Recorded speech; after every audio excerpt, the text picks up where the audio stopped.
Halo, Assalamualaikum. Kembali lagi di Matkim Privat. Oke, kali ini kakak akan membahas uji kompetensi 3. Ini masih bab kimia unsur ya.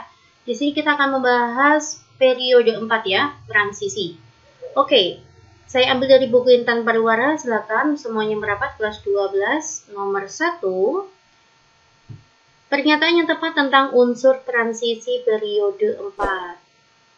Semua senyawa titanium tidak berwarna. Ya, titanium itu ada yang berwarna ya. Syaratnya berwarna itu harus ada elektron tunggal di orbital D ya. Titanium, Ti, itu dengan nomor atom 22, memiliki konfigurasi argon 18, 4s2, 3d2. Nah, hanya titanium Ti4+, itu yang tidak berwarna. Selain itu, ion titanium berwarna ya. Kenapa Ti4+ tidak berwarna? Karena dia kehilangan 4 elektron ya. Jadi pada orbital D itu tidak ada elektronnya, maka tidak memiliki elektron yang tidak berpasangan ya. Jadi konfigurasinya bersisa argon 18, neon 3s2, 3p6. Nah, inilah alasan Ti4+ tidak berwarna. Selain itu, ion titanium bisa berwarna. Oke ya, jadi jawabannya tidak semua, tetapi ada yang berwarna. Mangan memiliki bilangan oksidasi antara 5 sampai dengan 7. Untuk mangan, bilangan oksidasinya itu adalah +2 sampai dengan +7 ya, maka ini juga pernyataan yang salah. Poin C, kobalt klorida digunakan sebagai bahan pembuat tinta rahasia. Ya, CoCl2 yang dimaksud dengan tinta rahasia ya. Jadi agar terbaca maka kertas yang bertambahkan dengan CoCl2 itu harus dibasahin dulu. Maka tulisannya baru terbaca. Ya, oke. Jawabannya adalah C ya. Tidak ya, untuk lampu intensitas tinggi itu kegunaannya skandium. Sedangkan vanadium itu umumnya bisa digunakan sebagai katalis ya pada proses pembuatan asam sulfat metode kontak. Maka D itu juga salah. Ya, oke. Jawabannya yang tepat adalah C ya, D. Lanjut aja, kita masuk ke soal nomor 2. Jika suatu ion kompleks mempunyai atom pusat Ni2+, ini adalah atom pusatnya, ligan Cn sebanyak 4 ya, maka Cn-nya sebanyak 4. Muatan ion kompleks yang terbentuk adalah, di sini ada nikel, lalu ada Cn-nya ada 4. Nah, muatan kompleksnya berapa? Kita nggak tahu. Ni itu adalah 2+, Cn itu negatif 1 ya, negatif 1 ada 4, maka negatif 4. 2 dikurangi 4 itu -2. Nah, begitu. Maka muatan kompleksnya adalah -2. Oke ya Dek, kita lanjut. Proses elektrolisis pada pengolahan tembaga dari bijinya bertujuan untuk apa? Tujuan elektrolisis itu digunakan untuk memurnikan tembaga ya. Jadi di sini jawaban yang tepat adalah poin C. Mendapatkan hasil tembaga yang lebih murni. Next, kita masuk ke soal nomor 4. Unsur transisi umumnya bersifat paramagnetik ya. Mengikat magnet ya. Mampu membentuk ion berwarna, ya betul.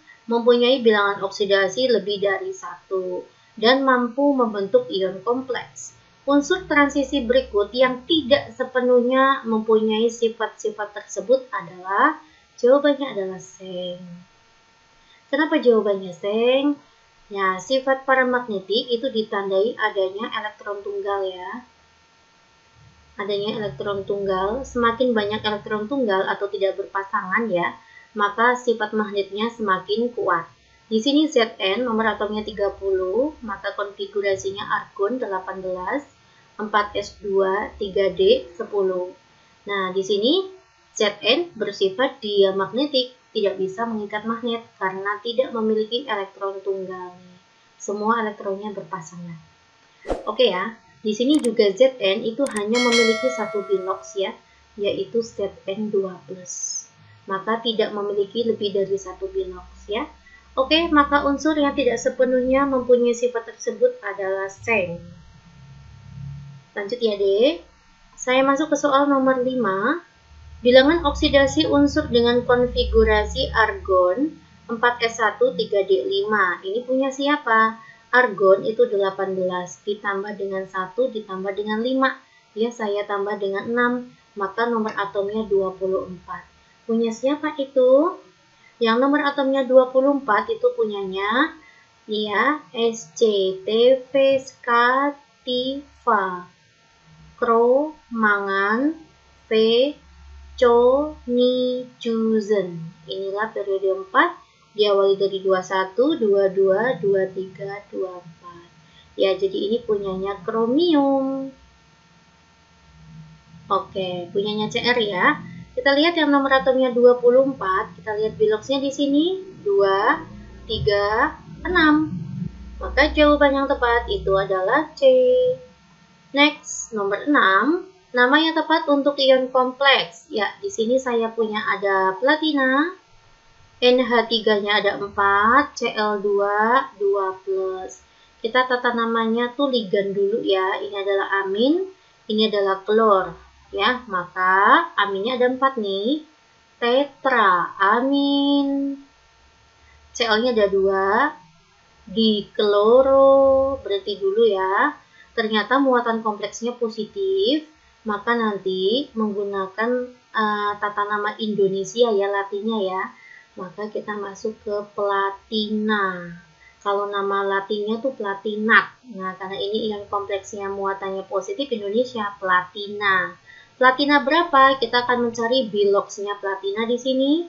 NH3 tuh biloxnya 0, Cl itu biloxnya -1. -1 kalikan 2 itu -2. -2 ditambah berapa? Biar 2+, maka platina 4. 4 kurangi 2 kan hasilnya 2. Ya, maka platina 4. Mana ya, Dek? Tetraamin dikloroplatina 4. Jawabannya, Dek. Nomor 7, logam titanium diperoleh dengan cara mengalirkan gas klorin pada titanium 5 oksida. Gas klorin sehingga terbentuk titanium 4 klorida. Selanjutnya, titanium 4 klorida direduksi dengan magnesium. Titanium 4 itu artinya Ti4+ ya. Klorida itu adalah Cl-. Kita silangkan ya. Ini 1, di sini ada 4. Maka titanium 4 klorida itu adalah TiCl4. Direduksi dengan magnesium ya, maka saya tambah di sini magnesium. Oke, paham ya? Menghasilkan apa? Kan ini di atas nih, logam titanium diperoleh, maka menghasilkan titanium. Dan sisanya Mg sama Cl ya, menghasilkan Mg. Nah, saya buat di sini dulu ya. Mg itu 2+. Oke, Cl itu -1. Nah, kita silangkan kayak gini. Sini 1, sini ada 2. Maka MgCl2.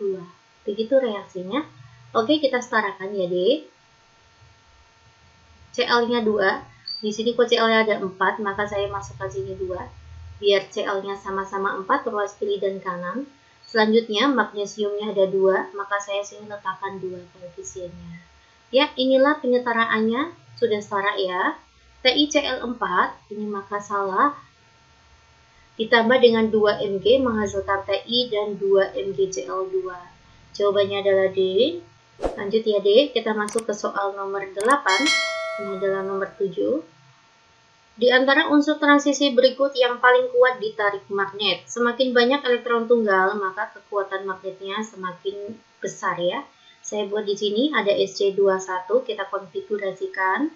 Argon 18, 4s, 3d. 4s2 ya, 3d1. Hanya ada elektron tunggalnya 1 ya di subkulit. Di orbital D, ini ada 1 elektron tunggal.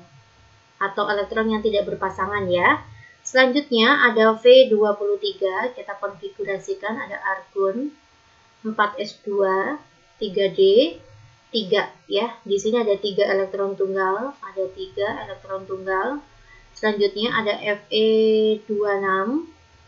Kita konfigurasikan ada argon 18, lalu ada 4s, 3d ya. 18, 20, ini ada 26. Nah, di sini di orbital D ada berapa elektron tunggal? Kita akan hitung. 1, 2, 3, 4, 5, 6. Nah, ini ada 4 elektron tunggal ya. Selanjutnya, saya akan konfigurasikan Ni28, argon 18, 4s2, 3d8 ya. Ada berapa orbital tunggal? 1, 2, 3, 4, 5, 6, 7, 8. Ada 2 elektron tunggal. Selanjutnya yang terakhir adalah Zn30. Kalau pada Zn sudah terlihat ya, tidak ada orbital tunggal. Semua berpasangan ya. Oke, maka manakah yang elektron tunggalnya paling banyak? Itu adalah besi. Maka di sini besi yang menarik magnetnya paling kuat. Lanjut ya, kita masuk ke poin 9. Pada proses pengolahan biji besi dengan kanur tinggi dibutuhkan C atau kokas. Fungsi batu kapur untuk apa? Kalau yang ditanya kokas itu sebagai pereduksi ya, atau reduktor. Inilah kegunaan kokas. Tetapi kalau batu kapur itu untuk apa? Batu kapur itu untuk mengikat pengotor. Mana ya, Dek? Pengotornya itu adalah ini, pasir. Ya. Pengotornya itu adalah SiO2. Nah, SiO2 itu adalah oksida apa? Oksida asam. Jadi, untuk pengikat pengotor bersifat asam. Jawabannya D. Nomor 10 ya, D.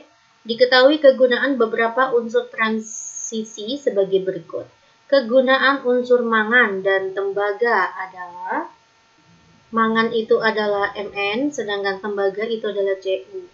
Apakah kegunaan mangan? Salah satunya adalah poin ke-1, campuran pada industri baja. Itu betul sekali. Sedangkan kegunaan tembaga itu adalah komponen kabel listrik ya. Itu menggunakan tembaga. Oke, jawaban yang tepat adalah 1 dan 4. Ya, semoga bermanfaat ya penjelasan kakak untuk belajar kalian di rumah. Assalamualaikum.